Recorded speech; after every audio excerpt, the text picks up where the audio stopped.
This is still an active, ongoing investigation, and we'd like to get a hold of the other young man so we can sit down and talk with him about A it. fortuitous robbery attempt. Eve Marie Carson's tragic end.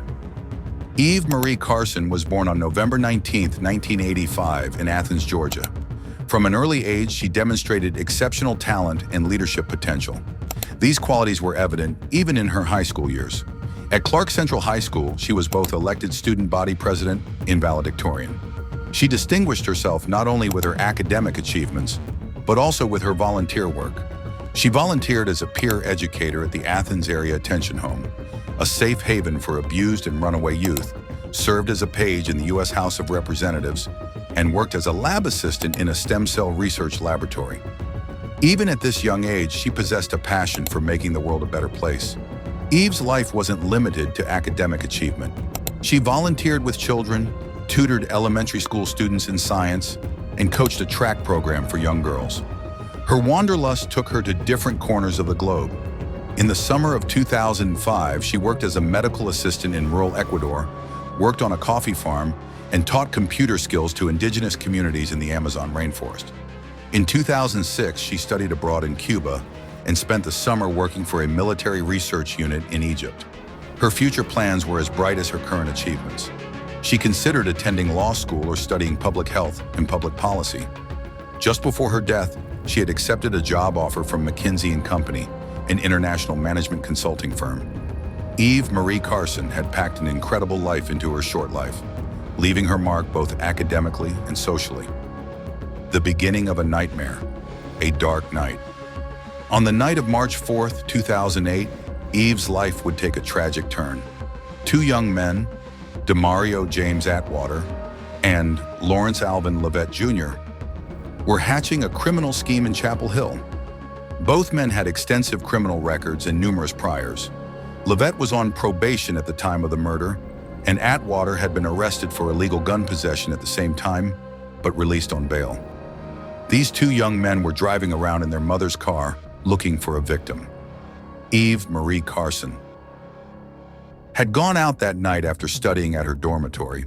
Just as she was getting into her car, she was ambushed by these two young men. She was forced into the back seat, and Atwater held her hostage, holding a gun to her head. The terrifying hours had begun. If you've watched this far and enjoyed the content, don't forget to subscribe and like it. Also, don't forget to leave your thoughts in the comments. A never-ending desperation, two thugs took Carson to several ATMs to rob him. They stole $700 from an ATM at the University Mall in Chapel Hill using his card. They tried to withdraw money from another ATM in Durham, but were unsuccessful. The subsequent events would reveal a chilling display of brutality. Levitt later recounted this horrific night to a friend, saying Carson spoke to them in despair, telling them they didn't have to do this.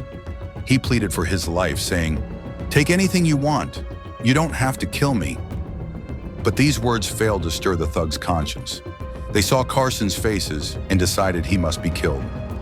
Carson was taken to a wooded neighborhood about a mile from the university. Realizing his impending death, Carson, in a final act of hope, asked them to pray with him. The prayer request didn't stop the thug's brutality. Carson was shot 4 times with a handgun, in the right shoulder, right arm, right hip, and right cheek. An autopsy revealed that he was still alive after these shots. The horror of the murder didn't end there. Before fleeing the scene, Atwater then stood over Carson and fired another fatal shot from a 12-gauge shotgun, which had been sawed into the side of his head. The bullet passed through his raised right hand in self-defense and lodged in his temple. Investigation and the search for justice. On the morning of the incident, police responded to a woman's report of gunshots, and Carson's body was found. His roommates were called to the scene to identify him. The investigation progressed with ATM security camera footage and witness testimony. The footage identified the two suspects who had used Carson's card. On March 12, 2008, 21-year-old Demario James Atwater and 17-year-old Lawrence Alvin Levitt Jr. were arrested. Both were charged with serious crimes, including first-degree murder, kidnapping, and armed robbery. The legal process unfolded differently for the two defendants. In 2010, Atwater entered into a plea bargain to avoid the death penalty. He pleaded guilty to numerous charges, including first-degree murder, kidnapping, and armed robbery, and was sentenced to 2 terms of life in prison without the possibility of parole. In court, he turned to Carson's family and said, "I'm sorry for everything that happened," but these words did nothing to ease their pain. Lovett, however, pleaded not guilty at his 2011 trial. Because he was 17 at the time, he was not eligible for the death penalty. The jury found Lovett guilty on all charges, and he was sentenced to life in prison without parole. This verdict was affirmed in a subsequent retrial. While Lovett said in court, "I'm not the monster you think I am," prosecutors said he was a hunter trying to hunt someone else. Lovett is currently serving her sentence and, according to prison records, still exhibits indisciplined behavior. An unforgettable legacy, Eve Marie Carson's death deeply impacted the nation.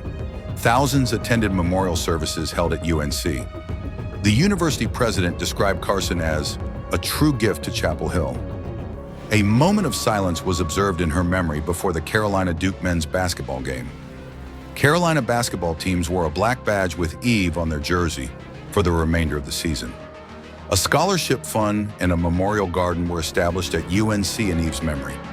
One of the most meaningful commemorations was the presentation of her double major diploma to her family after her death at the graduation ceremony she would have attended had she been alive. Eve Marie Carson lived only a short life, but the accomplishments, acts of kindness, and leadership she packed into that short life will forever live on. Her story demonstrates how brutal crime can be, while also reminding us how valuable and meaningful a person's life can be. So what do you think about this tragic event?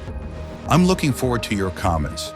If you enjoyed the content, don't forget to subscribe and like. See you in the next video. Take care. Goodbye.